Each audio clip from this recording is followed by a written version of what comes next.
They come in peace? A look at grey aliens. All right, folks, let's talk about aliens. Not just any aliens, but the greys. You know the ones I'm talking about. Big heads, black eyes, small bodies. They're like the poster children for extraterrestrial life. But what do we really know about these guys? People describe them as humanoid, but with smooth grey skin. They're usually short, around 3 to 4 feet tall, with disproportionately large heads. Their eyes are the freakiest part, though. Huge, black, almond-shaped eyes that seem to stare right through you. Some say they have mouths, some say they don't. It's all pretty wild stuff. Now, where do these descriptions come from? Well, they mostly come from people who claim to have seen them. There have been countless reports of grey alien sightings over the years, and the descriptions are surprisingly consistent.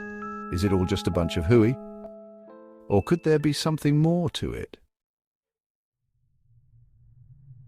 Close encounters, sightings and stories. Let's dive into some of the most famous grey alien encounters, shall we? One of the biggest ones has got to be the Roswell incident back in 1947. A rancher in New Mexico found some weird debris in his field. The military claimed it was just a weather balloon, but people weren't buying it. Rumours spread like wildfire about a crashed UFO and recovered alien bodies. And guess what? Those bodies were described as looking a lot like, you guessed it, grey aliens. Then you got the Betty and Barney Hill abduction case from 1961. This one's a doozy. This couple claimed they were abducted by aliens while driving at night. They said they saw a strange craft and even drew pictures of the beings they encountered. And yep, you guessed it, they looked like grey aliens. These are just a couple of examples, folks. There are tons more out there. The Phoenix Lights incident, the Rendlesham Forest incident, the list goes on and on. Each story adds another layer to the grey alien mystery. It's enough to make you wonder, are we really alone in the universe? Whispers in the dark, abductions and testimonies. Now let's talk abductions. This is where things get really freaky. There are countless stories of people claiming to have been abducted by grey aliens.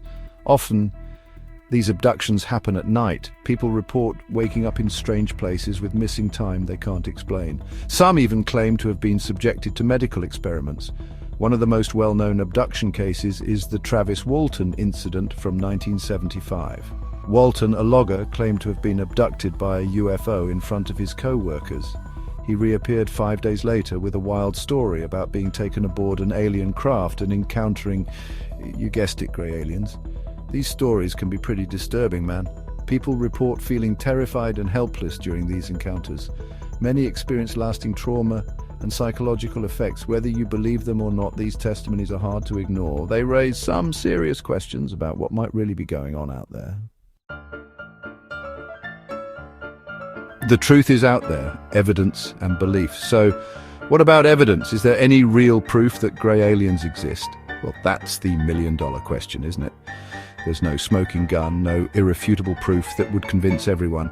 But there are some intriguing pieces of the puzzle.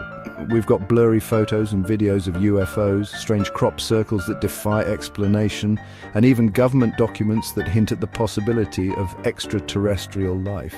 Plus, you got to consider the sheer number of people who claim to have seen or interacted with grey aliens. Sure, some of them could be mistaken or making things up, but all of them, that seems a little far-fetched, don't you think? Look, I'm not saying I know for sure that grey aliens are real, but I am saying that there's enough weird stuff out there to keep an open mind. The universe is a vast and mysterious place.